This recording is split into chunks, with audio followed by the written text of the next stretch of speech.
And this is the hotel. Plane is already boarding, okay? Hotel? Wow, hotel. Hotel.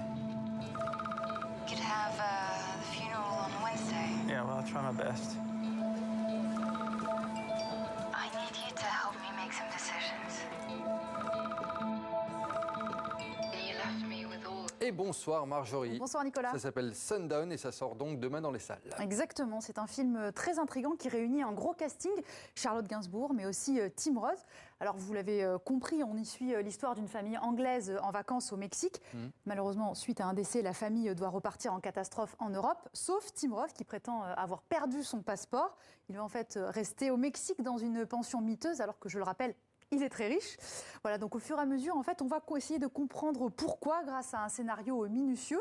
Ce qui est intéressant avec le réalisateur Michel Franco, c'est qu'il arrive comme ça à distiller un petit malaise qui devient une angoisse crescendo. Donc c'est vraiment un film que je vous conseille d'aller voir. Voilà, et puis on le rappelle, il sort demain dans les salles en France. Oui. Donc ça s'appelle Sundown. Allez, direction Avignon, à présent Avignon en France, où le festival entre dans sa toute dernière ligne droite. Exactement, les spectacles de la sélection officielle, ce qu'on appelle le IN, se terminent ce soir. Le OFF, lui, se poursuit jusqu'à samedi. Chaque année, plus de 1500 pièces sont présentées. C'est le cas de À Fleur de Meaux, un spectacle enchanteur qui mélange mime et piano-voix. Avec Marion Lopageux, on s'est rendu sur place à la rencontre de son duo d'acteurs.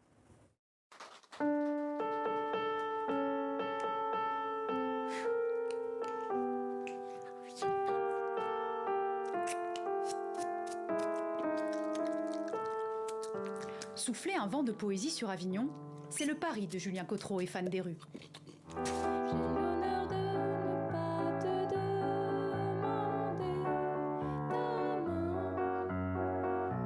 Le couple, à la ville comme à la scène, présente À Fleur de Meaux, un spectacle qui mélange ballade envoûtante sur leur histoire d'amour et mime improvisé.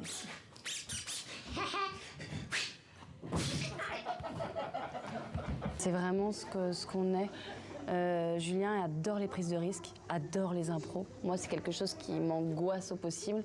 Et je pense que j'ai besoin que ça soit marqué, ancré. J'avais besoin de rentrer dans l'intime. Et je pense que Julien, ça a vraiment été la première personne en clown où je me suis dit, on peut être clown et on peut amener autant de poésie.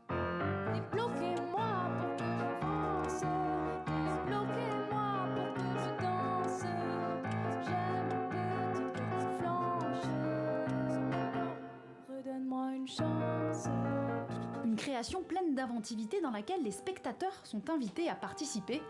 Après chaque chanson, le mime doit en effet inventer une histoire autour d'un mot qu'ils ont choisi. Un moment de pure fantaisie. Premier mot. Chaud.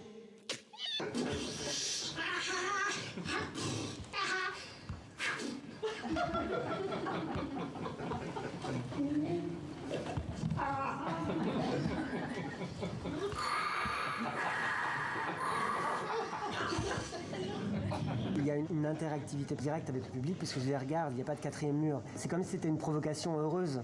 Et je suis obligé de réagir à cette provocation pour créer en fait du rire et pour être là vraiment avec eux. Là, c'est laisser libre cours à l'imaginaire qui est un bel outil en fait de créativité, l'imaginaire, dont on se sert tous.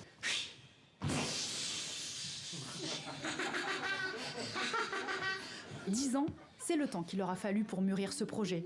Malgré l'engouement du public avignonnais, les spectacles de mime sont toujours difficiles à financer. Le festival est donc une vitrine qui leur permettra peut-être d'enclencher une future tournée.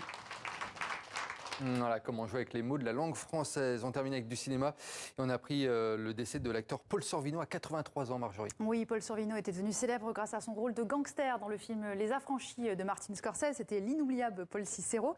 Il avait ensuite interprété le rôle d'un policier dans la série New York Police Judiciaire avant d'incarner Henry Kissinger dans Nixon d'Oliver Stone. C'est sa fille Mira Sorvino qui l'a annoncé sur Twitter.